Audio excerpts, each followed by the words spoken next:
जब 50 साल की मेहनत को अपना ही सगा बेटा कबाड़ कह दे तो एक बाप के दिल पर क्या गुजरती है। रमेश की ये पुरानी दुकान सिर्फ शीशे नहीं थी, 3 पीढ़ियों की विरासत थी। पर वक्त की आंधी में जब सबने उसका साथ छोड़ दिया, तब एक अनजान लड़के ने रमेश को वो रास्ता दिखाया जिसकी किसी ने कल्पना भी नहीं की थी। आखिर कैसे एक बेकार कलाकार रातों रात इंटरनेट का सुपरस्टार बन गया, चलिए जानते हैं आज की इस दिल छू लेने वाली कहानी में। सुबह के ठीक 5 बज रहे थे। अभी अंधेरा पूरी तरह गया नहीं था, लेकिन बाजार की गली में एक दुकान की बत्ती जल चुकी थी। दुकान छोटी थी, पुरानी सी, शीशे काटने और फिट करने की। बाहर एक आधा टूटा हुआ बोर्ड लगा था जिस पर लिखा था शर्मा ग्लास हाउस। दुकान के अंदर रमेश शर्मा खड़ा था। उम्र करीब 50 बरस, बालों में सफेदी ज्यादा और आंखों में नींद कम। हाथ में एक पुराना कपड़ा था जिससे वो रोज की तरह शीशों की धूल साफ कर रहा था। ये दुकान उसके पिता की थी और उसके पिता के भी पिता की। कभी इस दुकान में पैर रखने की जगह नहीं होती थी। शादी ब्याह, नई दुकानें, नई इमारतें, हर जगह इसी दुकान के शीशे लगते थे। मगर अब लोग बड़े शोरूम से ऑर्डर देते थे। ऑनलाइन बुकिंग, मशीन से कटे शीशे और फिक्स दाम। रमेश जानता था समय बदल गया है। उसका बेटा अमित यही बात रोज कहता था, पापा अब ये दुकान नहीं चलेगी, कुछ नया करना पड़ेगा।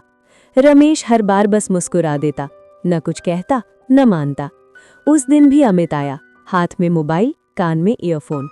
पापा मैंने एक कंपनी में इंटरव्यू दिया है, मुझे दूसरे शहर जाना पड़ेगा। रमेश ने हाथ में पकड़ा शीशा धीरे से नीचे रखा। कब? अगर सिलेक्ट हो गया तो अगले महीने। एक पल की चुप्पी छा गई। फिर रमेश धीरे से बोला, ठीक है जाओ। अमित ने राहत की सांस ली।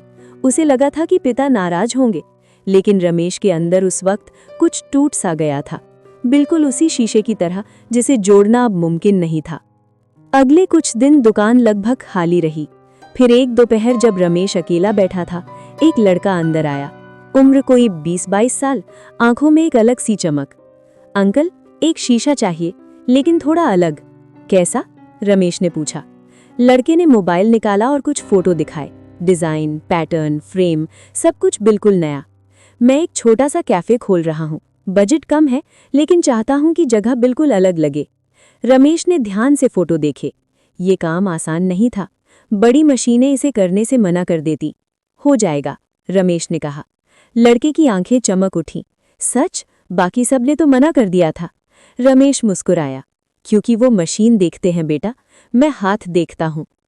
3 दिन तक रमेश ने खुद काम किया। हाथ कटे, उंगलियों में दर्द हुआ, लेकिन जब वो शीशा तैयार हुआ तो वो कुछ खास था। लड़का आया, शीशा देखा और कुछ देर बस चुप रहा। फिर बोला, अंकल ये तो मेरी सोच से भी कहीं बेहतर है। उसने दुकान की फोटो खींची, वीडियो बनाया और सोशल मीडिया पर डाल दिया। अगले हफ्ते लोग आने लगे। आप ही हैं जो हाथ से डिजाइन वाला काम करते हैं? वो कैफे वाला शीशा आपने बनाया था?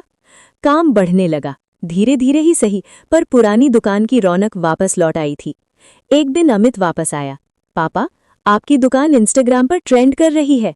रमेश हंस पड़ा। बेटा मुझे तो आज भी फोन चलाना ठीक से नहीं आता। अमित ने दुकान को देखा, वही पुरानी जगह, लेकिन अब वहां उम्मीद की रोशनी थी।